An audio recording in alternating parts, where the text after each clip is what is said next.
Bismillahirrahmanirrahim.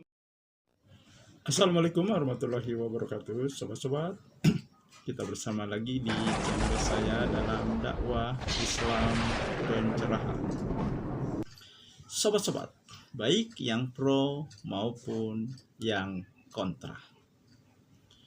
Coba sobat-sobat semuanya membaca screenshot yang saya tayangkan di layar. Ini adalah komen dari salah satu mereka yang kontra, sobat-sobat. Intinya, dia menyuruh saya membaca kitab. Ya, inilah yang selalu mereka bangga-banggakan. Bisa baca kitab, ya, dan fokus dengan kitab. Seakan-akan kitab itu adalah kebenaran mutlak yang harus diikuti. Ya, sehingga mereka mengabaikan Al-Quran. Mereka menganggap apa yang ditulis di kitab tersebut, yang ditulis oleh para ulama, apalagi ulama mereka, itu adalah kebenaran yang harus diikuti.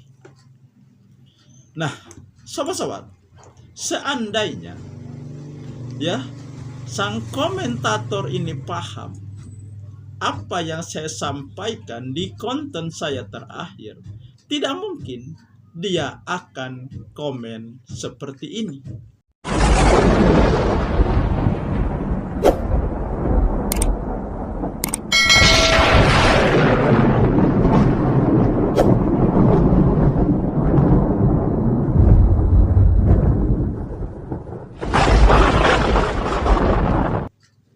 Kan sudah jelas di komen tersebut saya katakan tingginya ilmu seseorang, kemampuan dia menguasai ilmu-ilmu alat, termasuk menguasai membaca kitab, itu bukan jaminan bahwa pemahamannya benar sesuai Quran dan Sunnah Nabi. Kenyataannya mereka yang fasih membaca kitab, bisa membaca kitab, menguasai ilmu alat. Ya, toh kenapa mereka masih tenggelam dengan amalan-amalan TBC, amalan tahayul, amalan bid'ah, amalan hurufat, dan itu semua karena mereka taklid buta kepada ulama mereka yang mereka selalu bangga-banggakan adalah kitab. Padahal kitab itu adalah tulisan para ulama.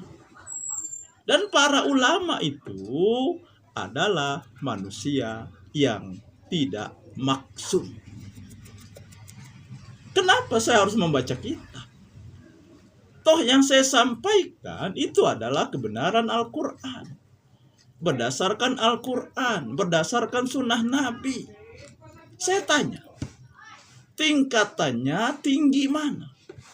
Ya, kitab yang ditulis oleh para ulama, atau Al-Quran, atau Sunnah Nabi?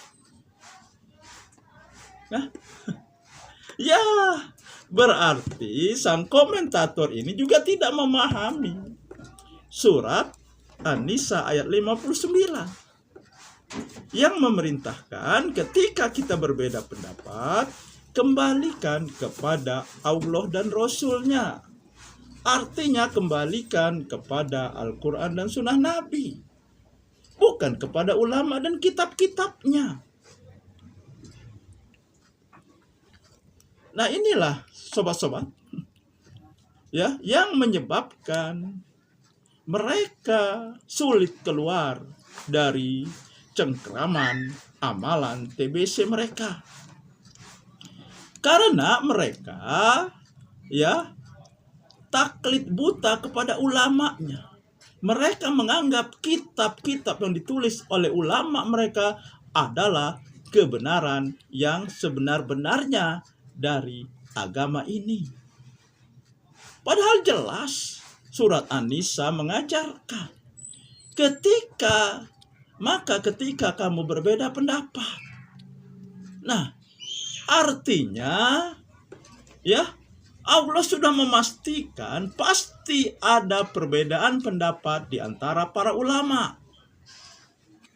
Nah, makanya Allah memberikan solusi. Bagaimana ketika terjadi perbedaan pendapat? Kembalikan kepada Allah dan Rasul-Nya. Kembalikan kepada Al-Quran dan Sunnah Nabi. Jadi, tidak ada gunanya kita bisa baca kitab. Kita menguasai ilmu alat. Akan tetapi, ya, pemahaman kita adalah pemahaman dari hasil taklid buta.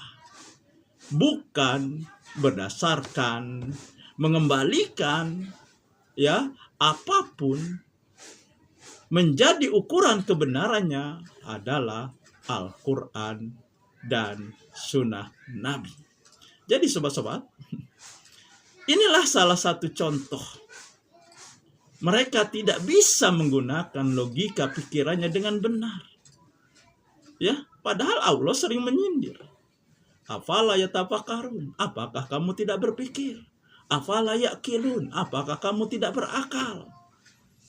Tidak cukup kita ya hanya tidak cukup kita berilmu tinggi, menguasai ilmu alat dalam agama ini, tetapi kita juga harus bisa menggunakan pikiran kita dengan benar dan terbebas dari kungkungan taklid buta. Maka dengan begitu kita akan sampai pada kebenaran Islam yang sebenar-benarnya. Demikian sobat-sobat, semoga ini menginspirasi dan mencerahkan. Nasrum minallahi wa fathun qarib. Wassalamualaikum warahmatullahi wabarakatuh.